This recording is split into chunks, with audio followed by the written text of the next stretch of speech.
Rox, thank you so much for joining me on the podcast today. It's so great to chat. Yeah, thank you so much for having me. I'm excited to be here. It is because I feel this topic that we're discussing, like I've only recently sort of come across it, and maybe it's because I've now got 3 children that are growing up, but I'm just being more and more drawn to this whole concept.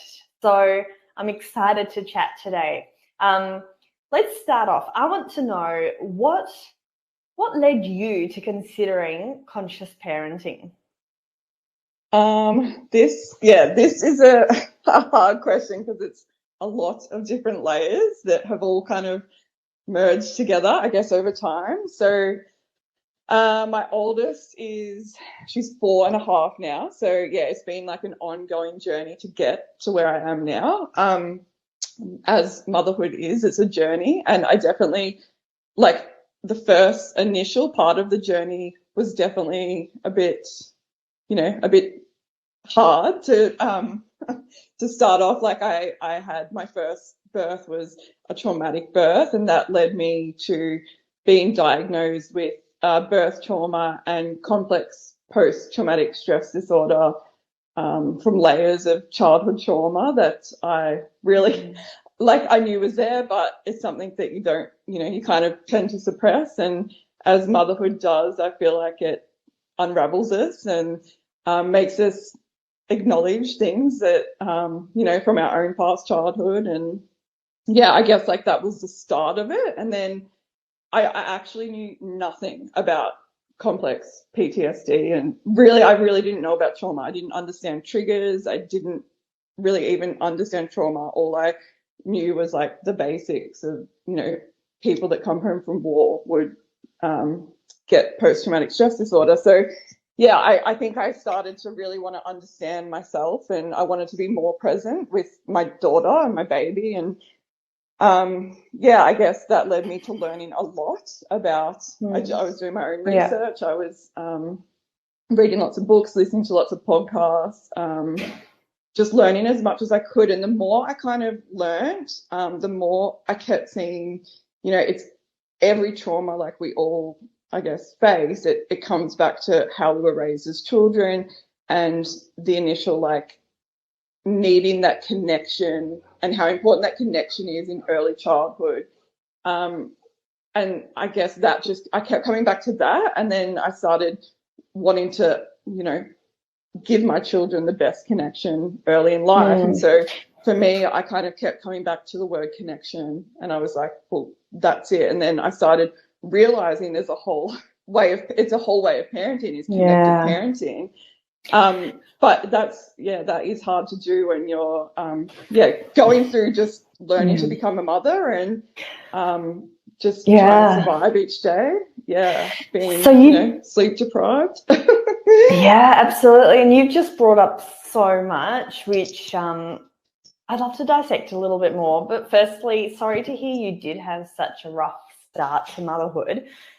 Now, totally feel That's free okay. To be honest, I'm actually, whenever I look back, I'm really, really glad that all happened, and it happened very early on, because I 100% don't think I'd be the parent I am today if I didn't learn about, I guess, like trauma, and it wouldn't have led me to the path that I'm on now. And I'm really, really glad that I'm now a conscious and connected parent, and I hope to inspire other people, because I think our children deserve a lot of respect, and we can learn a lot from our children. I've learned so much from my children.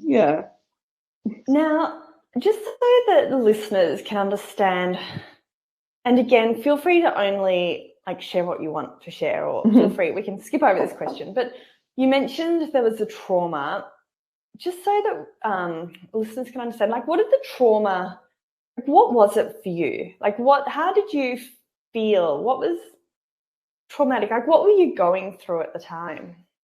Are you talking more about like my birth experience, or more from my childhood? Well, it sounds like there's that's 2 questions, isn't it? Yeah. You choose, Rox. Yeah, so I guess like just to kind of touch on trauma, I think when I'll go into the birth, because that's how I initially came to understanding trauma. I was in a place, I was very happy to have my daughter. It was everything I wanted, everything I dreamed of. I was like in awe of her and so happy to be where I was, but I just kept having constant flashbacks of my birth. I couldn't sleep. I had insomnia, and some nights I was sleeping 1 hour a night, and during that 1 hour I was just having nightmares of her birth. And I just couldn't understand. I couldn't be present during the day because I was so tired, and all I wanted to do was enjoy her. I just wanted to be as present as possible, and I kept not understanding, like, why am I living in this flashback, like highly triggered. Like I was noticing things that were triggering me that had never triggered me before. Like I became really sensitive to light, particular lights at night. If the house was too bright, I needed to turn all the lights off, like, because I think it was reminding me of being in that birth space and being in the hospital. Things like sound. If there was too much sound going on, I was feeling highly dysregulated and highly triggered, and I just needed to be in peace and quiet. So they were a couple of things that I was like, I don't feel the same, something's not right. And I kept going to my GP and I kept saying something's not right. And she kept saying, oh, you've got postnatal depression. But I've lived my life with depression. I was diagnosed with depression from a really young age, and I know myself, and I kept saying, no, it's something else. It's not depression. I'm not depressed. I'm the happiest I've ever been, but I'm experiencing flashbacks and I can't be present. And that's when I think I'd gone to her about 4 times, and we kind of had the same conversation. And there was one Sunday I was in the supermarket. My daughter was 3 months old, and I just crumbled. I just started crying in the supermarket, and I was like, I can't keep feeling like this. Like, I can't be present. And I went to a doctor on a Sunday. It was a male GP. I've never met him before. And he said, I think that you're experiencing post-traumatic stress disorder. And he diagnosed, he didn't diagnose me. He just gave me a referral to see a psychiatrist.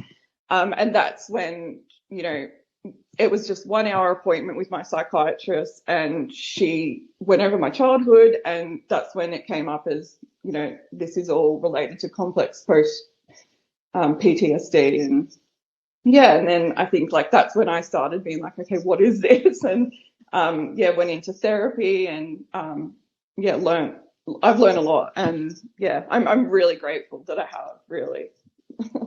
Yeah. Wow, what an incredible experience. Yeah, it's I think, and with birth trauma, it's I don't think not many people are aware of it. I wasn't aware of it. I genuinely had no idea what I was experiencing. I knew deep down it wasn't depression, because I wasn't depressed. I kept saying, I'm the happiest I've ever been. I've just got these conditions that I'm going through, and I just wanted to get on top.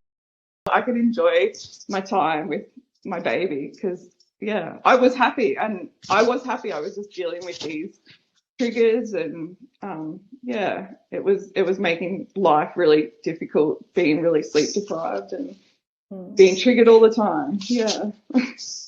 And credit to you for it sounds like you were so self-aware, and because you were so self-aware of how you were feeling, and you then were proactive in seeking help. Would you agree with that? Yeah, definitely. Yeah, I think I've always been that way. I think since I was a very young child, I've always been very in touch with how I feel, and if I'm not, I guess, getting the support I need, I need to find support somewhere, and if I'm not getting it from the right person, I'll keep looking until I'm getting the support I need. And it's interesting, and I think that they related it back to your childhood too. Like, was there anything particular in childhood that, you know, for this to happen, I don't know how old you are now, but, you know, decades later, like, isn't that incredible? Well, I'm in my 30s now. I'm 34.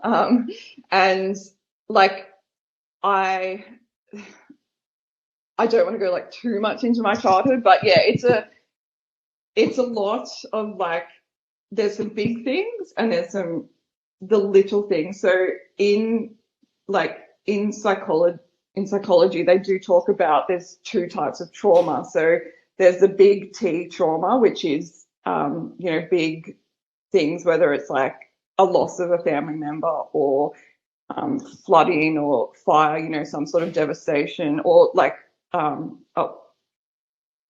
war, something like that. But then there's like also little T traumas, which are little things like not having an emotionally available parent or emotionally intelligent parent, someone who's not meeting your needs in those ways, or it could be having a narcissistic parent or someone who, let's say, has addictions, whether it's like gambling, alcoholism, drug addict, like they can be like the little T things, but that has a long-term profound effect as well. And for me, like, I've experienced big T and little T, and so it kind of there's just a lot of different layers, and I'm unpacking it all the time, like in my everyday life with my children. I have to be conscious of what they are doing in the moment and what that is showing up from my childhood. Can I give you an example? So like, let's say if, I don't know, if my child is expressing an emotion, or I have a very highly sensitive, strong-willed daughter, and that was me as a child. I was highly sensitive and strong-willed, and if she's acting in a way that I wasn't allowed to act in, that can bring up some really big feelings for me, and I can start getting a bit dysregulated and start to think, oh my gosh, like, why is she acting this way? This is not acceptable. Why is she tantruming over a cookie that I said no to about 10 times? Why is she not listening to me? And then for me, I can start to feel a little bit dysregulated and then I get conscious about, why am I feeling dysregulated right now? And for me, it comes back to, there's no way I would have been allowed to act that way or have those emotions over something so little.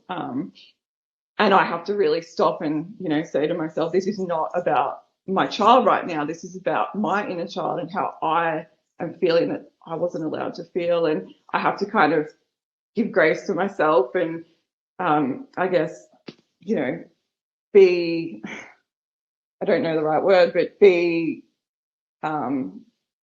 just, I don't know. Like, it's kind of like reparenting yourself and saying to yourself, it's okay. Maybe I needed to have someone more sensitive and supportive in those times when I was a child, and I don't need to be like that to my daughter. I guess it kind of like makes me see from my child's perspective, like, I think going through my own, having my own hard times as a child, like, I always try to see things from my daughter's point of view, and I guess. And that's really hard when, like, I'm just thinking from my own personal experience, when, let's say, going for that example, your daughter's about like having a tantrum because of something you said no to, like, to be able to then pause, reflect on your own childhood, regulate your own feelings before even then tackling their feelings, like, that's a lot. It definitely is. It definitely is. And I think it's really hard, and I think a lot of people kind of look at anyone that's sort of like, I don't know, whether it's gentle parenting, respectful parenting, whatever, conscious parenting, connected parenting, whatever label you want to call it. I think a lot of people think it's people that have easy children and it comes naturally to them. But I see it as the opposite, and I see it as, I follow a lot of like communities kind of through social media that it's like the same strong message. It's like, you know, it's really hard work to parent this way, and we're unlearning generations of, you know, it's a generation condition. Like, children have to act and behave this certain way that is kind of unrealistic because they don't have the brain development. And sorry, I'm going off track a little bit, but and yeah, I think it just comes back to, it's about working on ourselves to be emotionally regulated so that we can be, you know, emotionally stable and mature parents for our children, like, because we are the leaders in our household and in our family, and we're showing them the way, I guess. And I'd love to dive into this more in terms of, just from your experience, like, as you said, you're not an expert in this area, but you've lived and breathed this for the last few years. So that's why it's like so great to talk. And I'd love to go through some practical examples of how this has helped, like what you've done and how it's helped in your family. But first, I want to know, like, I'm really keen to know, was this something, like, so you've had your birth, 3 months later you see your GP and you start to, you know, get treatment, and you realise, you know, you're starting to unearth all this stuff that's happened in the past.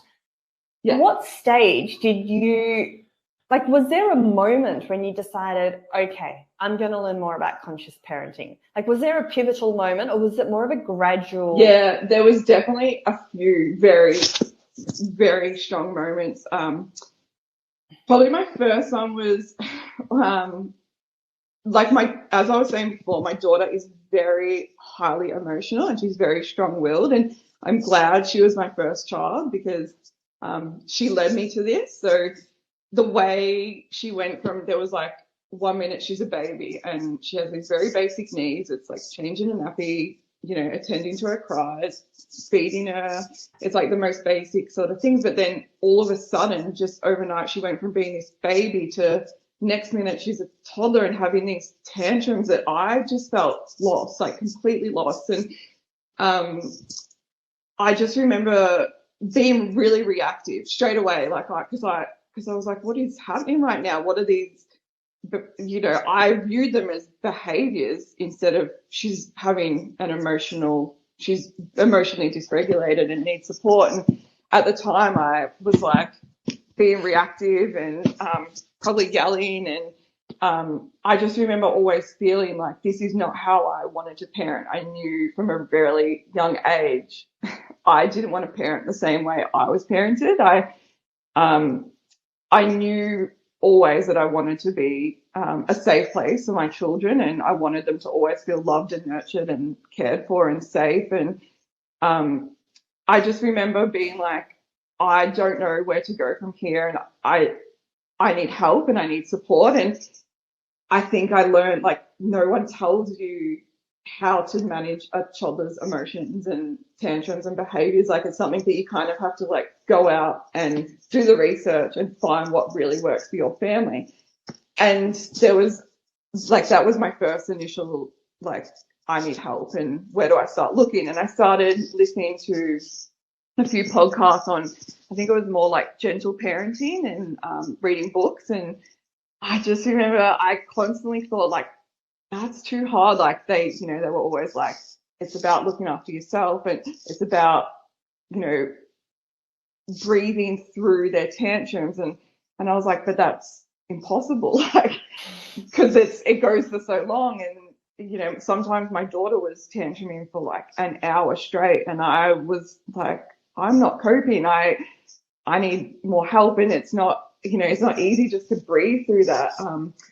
And then I think eventually, like, the more I was learning, there was this like real light bulb moment for me where I think I realized I was focusing so much on what she was doing and her behavior and her emotions that I was like, it isn't about her, it's about me. And that was like probably a really big light bulb moment for me to go, I need to shift the focus off her and I need to shift it on me. And I started doing more work just on myself, for me, they kind of like go hand in hand, like learning about, you know, child development, but also learning about my own like childhood traumas and emotions and things like that. And but once I like kind of worked more on myself, I was able to then be the parent I wanted to be. So there was also another moment when my like after my son was born, I was not in a great space. Like I was very, very sleep deprived, looking after my toddler and my baby, and I lacked support here. Like we live on the Gold Coast in Queensland, and majority of our family is back in Victoria. Me and my partner are both from Victoria, so we just had no support. He was having his own struggles. He actually struggled with birth trauma after my second son's birth. So he kind of went through everything I went through the second time. So I was kind of supporting him and looking after our baby and our toddler. And I was really struggling at that time. And I remember there was this really bizarre, like a random phone call. My auntie accidentally called me at the time, and she was meant to call someone else. And I sort of said to her I was having a really hard time. And we were just saying, you know, having a baby and having a toddler is a lot. And she said something to me that like really made me stop and think. She said, you know, I had 3 babies under 3 years old, and I decided, you know what, I'm just going to enjoy it, because why not? Why the hell not? Why not enjoy it? And at that time, it was like this, again, like a very profound moment that I was like, oh, well, I'm having such a hard time and I just want to enjoy motherhood. Like I always wanted to be a mother. I wanted to be where I am right now for a really long time, and I just want to enjoy it. And at that time, I was like, you know, something needs to change, and I need to really look at looking after myself again, because I wasn't. That was the whole thing. Like I was so busy looking after everyone else that it's hard to show up as your best self when you're not filling up your own cup at all. And I think that's really what needed to change. Like I knew I needed to start doing the things that make me feel more myself and more regulated again. And I got back into exercising and back into, I guess, educating myself a whole lot more on connected parenting and conscious parenting. And I think that and that also helped my partner as well. Like I think we kind of went from like a very chaotic stage of our lives. As I said, like he was going through his stuff, I was trying to look after everyone. And I think once we both got back to looking after ourselves again, we both,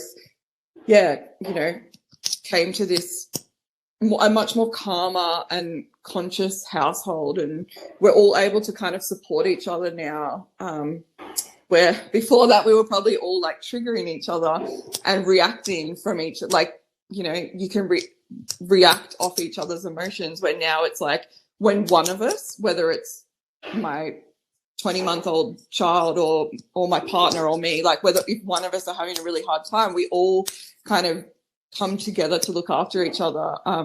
I can give you an example. Yesterday I was having a really dysregulated day, and I haven't had one for a really long time, and I knew it was coming because my partner was working 11-hour days every day last week.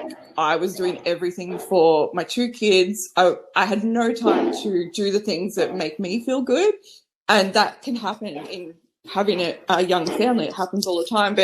And I kept saying over the weekend, I'm not really feeling great. I feel like I'm becoming dysregulated. I really need to look after myself. And yesterday I knew it was coming, and it came, and I had a day where I felt like I spent the day feeling frustrated and irritated and angry at my children. But I kept saying to my kids, I'm sorry, I'm having a really hard day today. Today I'm not feeling myself. I need some support today. And they were amazing. Like my youngest son kept coming up and cuddling me, and my daughter. And when my partner came home, he said, what do you need? And together all afternoon, all 3 of them just kept checking in on me and cuddling me and saying, what do you need? What can we do? My daughter, who is 4, was like, Mummy, do you need to go to the gym today? And I think that's comes from us being so emotionally attuned to their needs all the time that they then have learned how to show up when, how to be emotionally attuned to other people. I think it's something that they've learned, through the way we respond to them. Yeah. Do you often ask your children, what do you need? Yeah, definitely. Yes. I never try to stop their emotions. So if they're having a tantrum or if they're in an emotion, I get down on their level always. I wait with them. I wait through the storm, and like what I have learned to do. Sorry, there's just a lot of feedback. Is the mic touching something? No, I don't know. No. What if I put this in? Yeah, I think the mic has been banging something. Yeah, cool. Oh, yeah, okay. All right, is that better? Okay. Sorry, Jono. Hopefully that was okay. Let's keep going. Yeah, so when I think, what was I saying? Something about the kids. Yeah, so if my kids are, no, you asked me a question. Sorry. I asked you the question, do you often ask you, because you mentioned your 4-year-old came up to you, what do you need, Mum? And I asked if you asked that question a lot. Yeah, definitely. Yeah. So I think the biggest thing with my children is when they're going through their emotions, I never try to squash them or shame them, or I never want them to be alone in what they're feeling. So if they're going through something, I get down on their level, I sit on the floor and I wait with them. I wait, and sometimes I'll say things like deep breaths, or I'll do my deep breathing. Like my son, he's 20 months, and last week he was having a tantrum over wanting an icy pole at 7 a.m. in the morning. And he's going through the thick of his tantrums right now. And I sat down on the floor while he screamed and cried, and I communicated, it's not okay. Like, we're not going to have an ice cream or an icy pole at 7 a.m. in the morning. This is not the right time. And I let him feel his feelings, and, I sit there and I breathe and I say, what do you need now? Or, and I'm like, I'm here for a hug. Do you need a hug? And sometimes he might throw his body around, and then he might come back and come into my arms and have a hug. And then he might start stomping his feet and say, I want an icy pole. And we just come back to breathing. And the other day I was breathing through this, and he stopped. He started mimicking my breaths, and he calmed down. And like, that's the sort of thing, but it's not going to happen every time. Like, their brains aren't emotionally developed, but my job as their parent is to teach them how to manage their emotions. Not like I want them to feel their emotions, but I'm just there to help them through the storm of it, help them come out the other side, and make sure they feel supported and not ashamed of what they're feeling. Because I think at the end of the day, like, all feelings are meant to be felt. Us as adults have feelings, and I think that's a lot of us as adults. Like, it's an issue is we're raised from a very young age, squash your feelings, be alone with your feelings, go into your bedroom and, feel what you're feeling on your own. But I've never done that with my children. Yeah, I think there was one time when my daughter was really early and my partner said, go into your room if you're going to act like that. And I said straight away, her room is not a bad place. And I want her room to be somewhere that she goes to when she feels happy and safe. And it's not a place to go to be alone and feel shame. And I want to teach my children how to feel their feelings, not how to suppress them, I guess. Because when we suppress them, they come out in unhealthy ways later on in life. Yeah, like you've discovered. Yes, yeah. And that's the thing. Yeah, I feel like I'm teaching myself all the time how to be emotionally regulated, how to be emotionally mature, but I'm also doing it with my children. Like, I'm teaching them alongside teaching myself. And same as my partner. We're doing it together. We're both putting in the hard work. Yeah. What would you say the goal of conscious parenting is?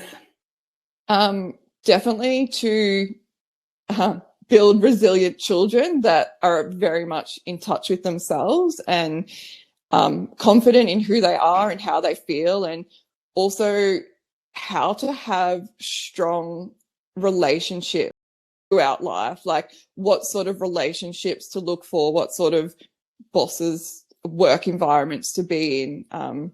I know, like, when I look back at my childhood, like, that affected the relationships I chose in, you know, my teenage life, and the work environments that I gave everything to, and, you know, burnt myself out to try and please bosses that were never, you know, I don't know, nothing was ever enough. And just, yeah, I definitely had I was in very unhealthy relationships as a teenager, and I don't want that for my children, and I want them to know, what to look for, and just in friendships, in relationships, in partnerships that they're going to choose, work environments, everything.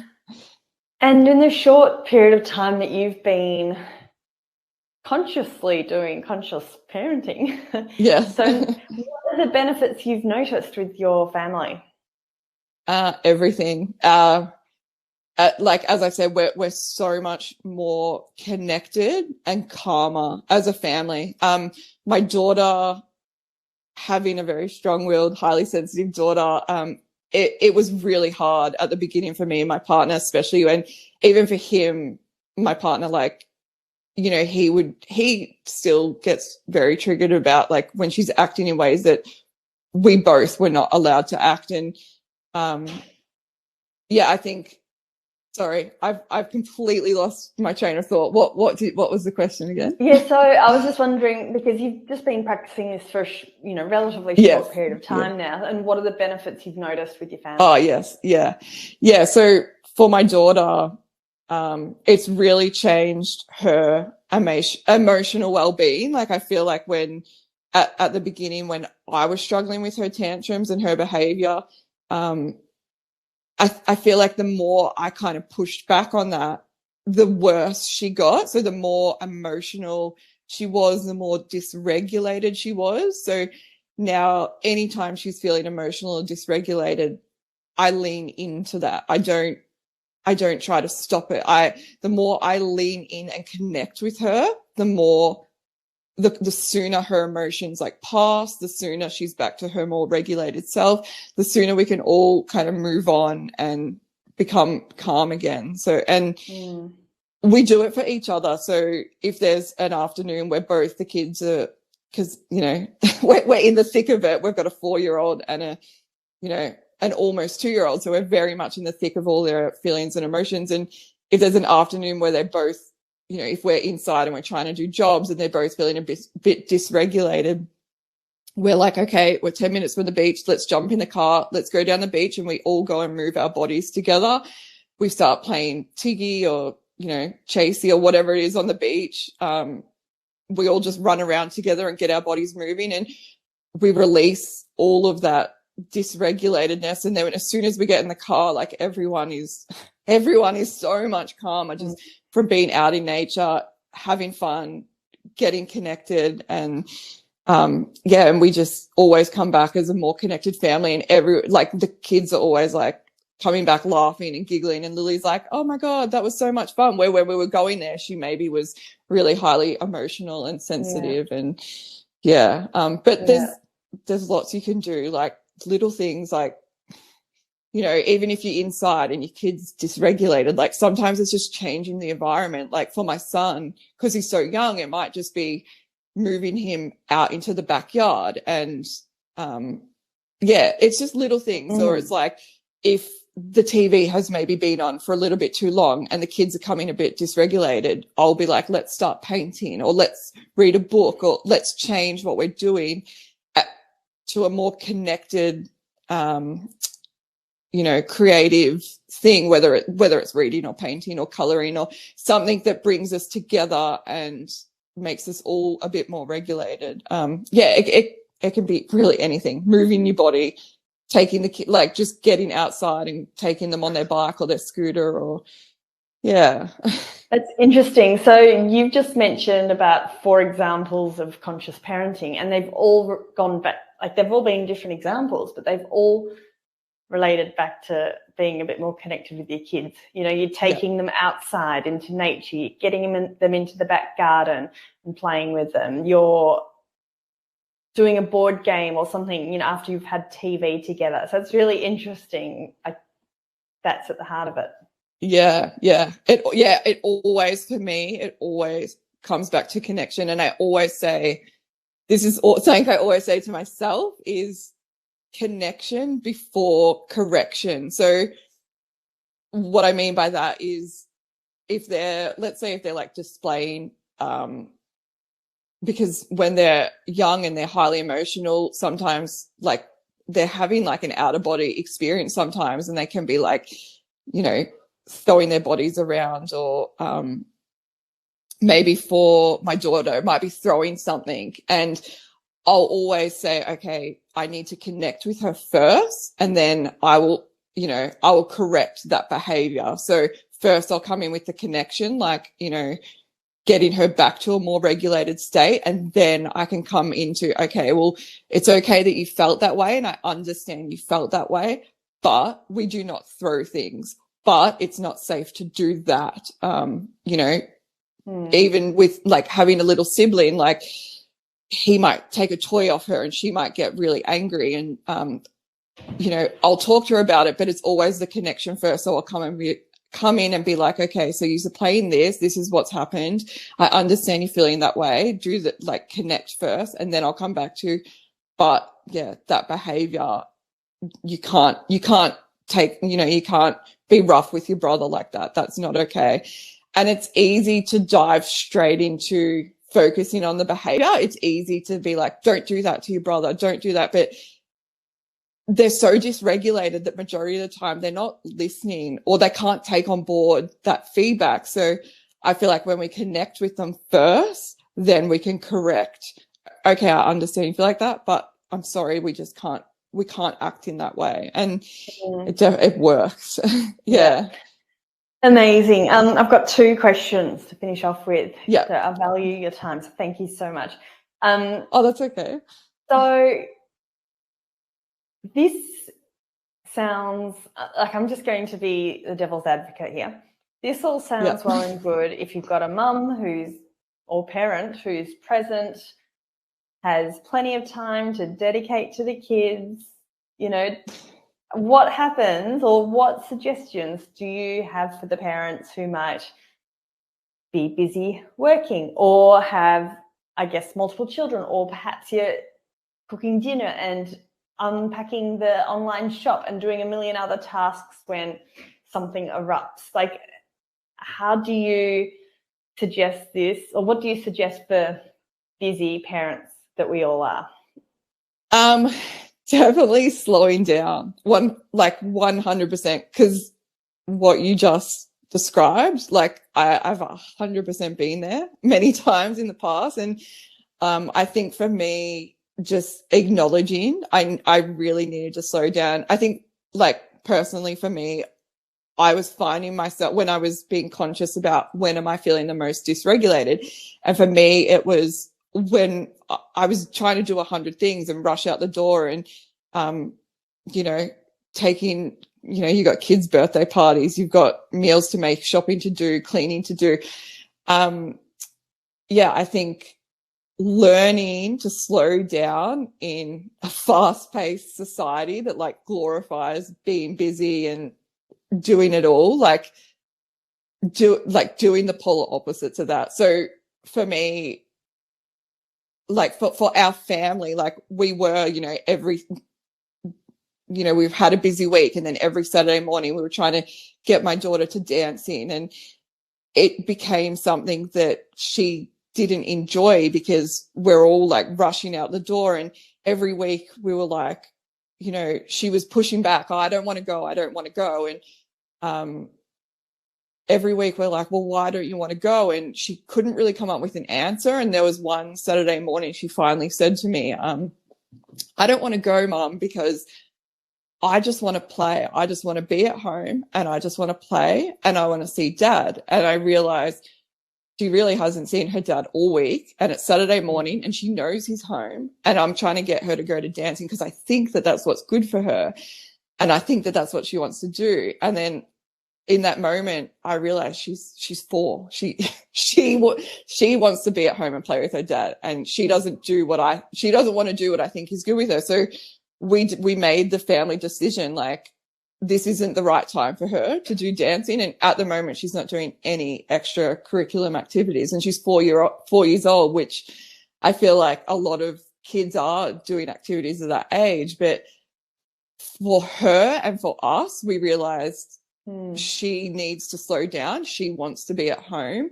She wants to connect with her family, and that's what we need to do. And I do it all the time. Like I used to be like, I need to take the kids to meet this friend. I need to get to the gym. I need to do the groceries. I need to do this. And I've really stopped doing all that. Like, now I only exercise to help me regulate myself. I'm not exercising to try and do it every day or something. I'm doing when it fits in, when I need it for my mental health. The same as meeting friends. Like, I really pulled back on all the little things that I guess you think you need to do, but in the long term, I just realized it was creating a massive disconnection in our whole family. The same as my partner, he realized it too. We know as a family unit, for us going camping, there's no distractions in our family. Like, there's nothing that is keeping us from being like connected with each other. And my daughter loves camping because we're together the whole time. We're all focused on each other. We're all outside in nature having fun together. She draws pictures of us going camping and asks to go camping all the time because that's when she feels the most connected. And I think we can learn a lot from our children wanting us to slow down. And as adults, we've just become a society that we think we have to do everything and fill up everyone else's cups. But when we slow down, that's when we can become more conscious and connected, and we have to do it as a family unit. Like, me and my partner really work together. So just in dividing up tasks, and it's not, I'm not just the parent, we're both the parent, we're parenting together as a team. And I think coming together as a family, it really takes 2 parents to be a team and work together and find ways together that allow you to slow down. So you've just totally taken my last question out of my mouth. You mentioned that your partner works long hours. You also not all the time, but yes. Okay, and you've also mentioned that you've listened to a lot of podcasts and done a lot of learning on this. What tips do you have in getting your partner on board? Like, I know personally my partner would be totally on board with this, but how do I go about, I guess, teaching him when, he's busy with work and all the rest? What are your tips? I found that really hard at the beginning. For the first few years, it was just me, conscious and connected parenting. And I struggled with that. And then I think, because what I was doing, I realized what I was doing is I was learning it all, and then I was trying to communicate it to him. And then I got to a place where I realized he thought I was telling him how to parent, where that's not what I was doing. I wanted to come together as parents and be on the same, be on the same team. So what I did, instead of telling him what I learned, I would send him the podcast, and I would say, on your way to work, because sometimes he has really long drives, and sometimes, he was just listening to music, and I said, I want to be on the same team. Can you please listen to this podcast? I think it would really help us parent the same way. And I got him to start reading the same books that I was reading. So I would read the book first, and I would be like, this chapter is really important for you to read so that we can be on the same team. And that, so that way it's not coming from me. It's just me passing on the information for him to learn it himself. And he's really busy. He runs his own business.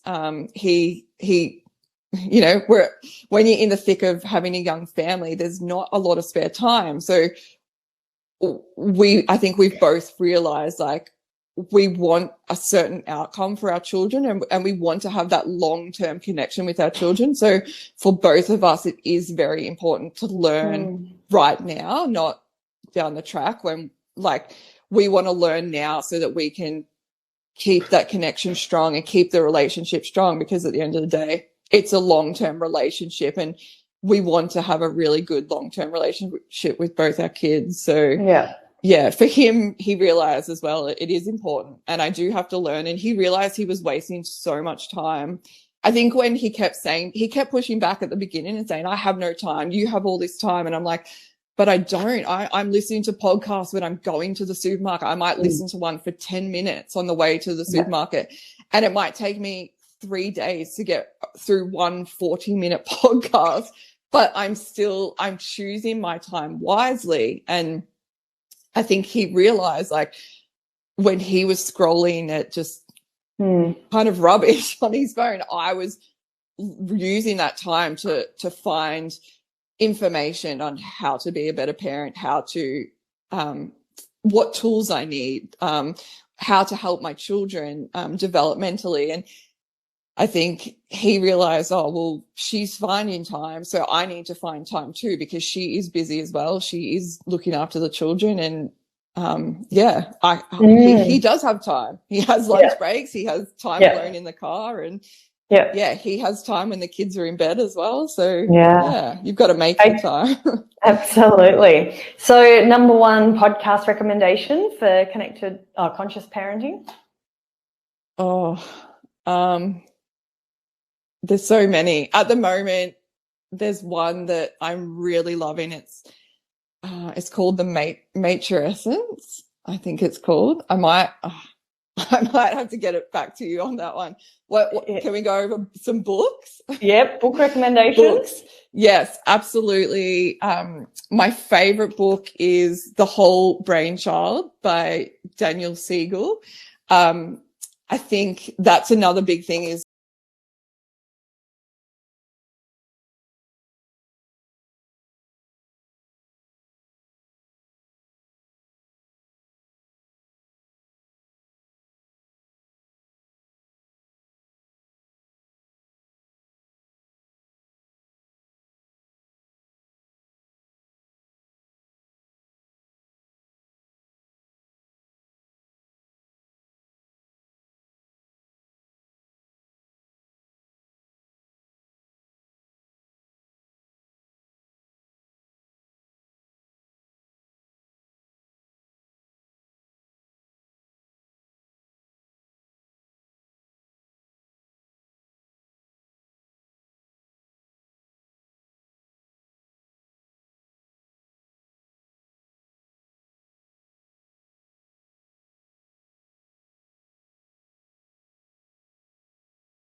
podcast.